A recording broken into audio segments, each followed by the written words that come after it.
don't know, diversification, I don't know. So we will work as far as possible at that moment, at that situation, to the best. But again, maybe I'll stick back to my point. When you have a conspiracy, how do I work? How do I work with your conspiracy? Right?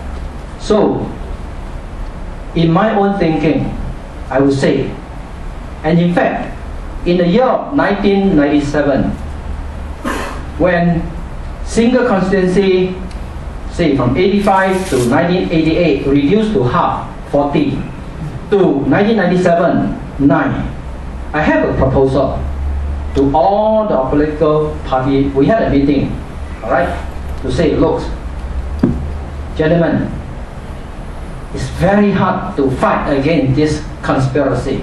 So let's stay to single constituency. Choose the best and the best of the 9 single constituency, and that should include minority rates like Jufi or whatever. And when our opposition minority candidate can win a PAP Chinese candidate, then your theory of GRC is not work. Just like Albert Einstein, he has to prove that E equal to MC, theoretically, practically. And I say this is a conspiracy, it's a theory. Then we have practice to prove them wrong. But it's difficult to work. Nobody buy my idea at that time. Anyway, I think I'm still working towards that. And I hope one day we will be back to all 85 single constituency. And if the PAP can really win all the 85 or 82 like today, then PAP is great. We Singaporeans will be greater. Thank you.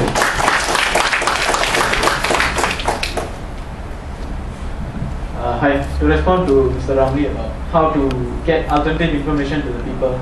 I still think that flyering information, your party newspaper is still very, very important, because there are lots of people that do not have access to the internet, and by the time the information, even we can't even advertise about the websites. So you have to still focus on flyering, because even in Malaysia, where all the bloggers were writing all these things, Malaysia Kini was writing all these articles, people were actually printing out the articles, and people were publishing independent newspaper flyers, and giving out to all the people who didn't have internet. So this is a very important tool that we cannot let go. There is the new medium, but we still have to look at the old medium, which is controlled entirely by the PAP. The mainstream media in Singapore exists only to serve the interests of the PAP, especially the new paper, which is the worst paper in Singapore, I would say, because we have seen the kind of thing it published. It is totally skewed. It's worse than the Straits Times.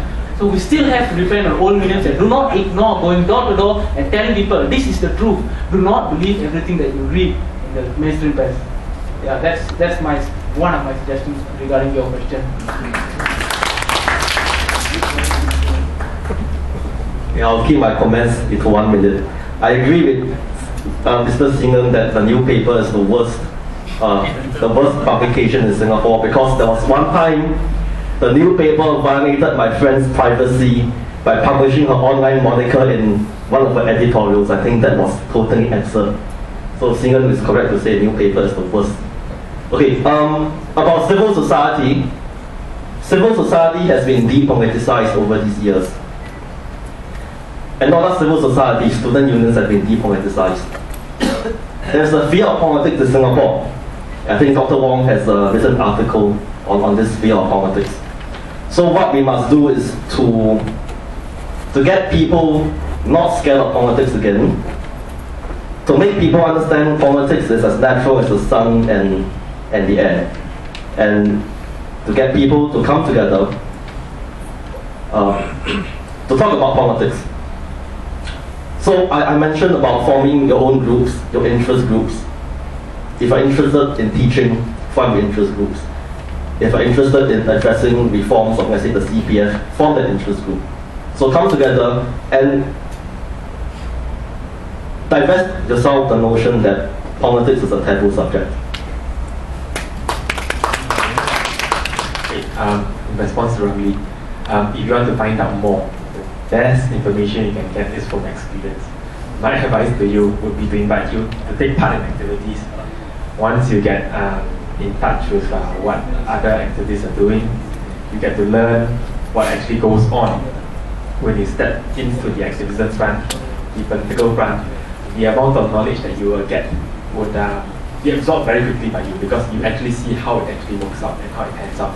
And you will see engagements with the, if you are up to it later on, engagements with the police, engagements with the AGC, engagements in court. That's how you really open your horizons on what actually happens in Singapore.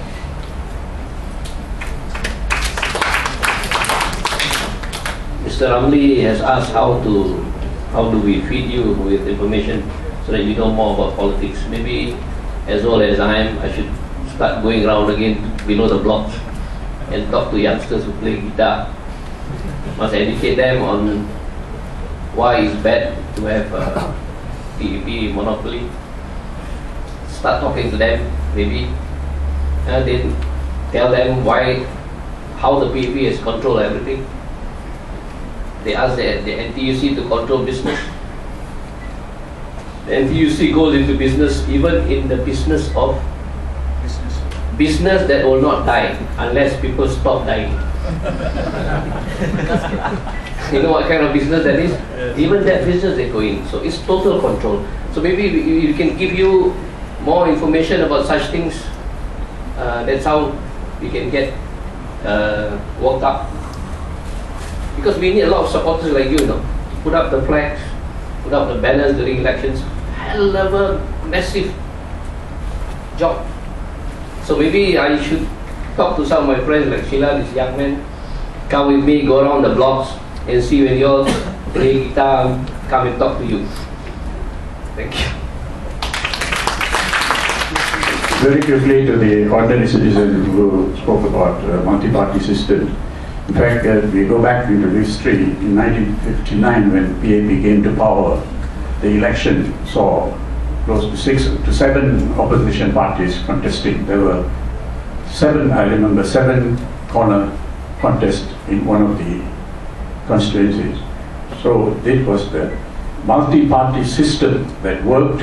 There was a functioning democracy in 1959 through which the PAP came to power. But subsequently, Lee Kuan Yew converted the whole thing to his advantage. He gerrymandered the electoral system. The only person that I can think of who did the same thing was Adolf Hitler in the recent history. So he has turned Singapore into a dictatorship. So when you survive or function as an opposition in a dictatorship like us, the 3 parties, we are different political parties, we are coming together to find a commonality among us to take on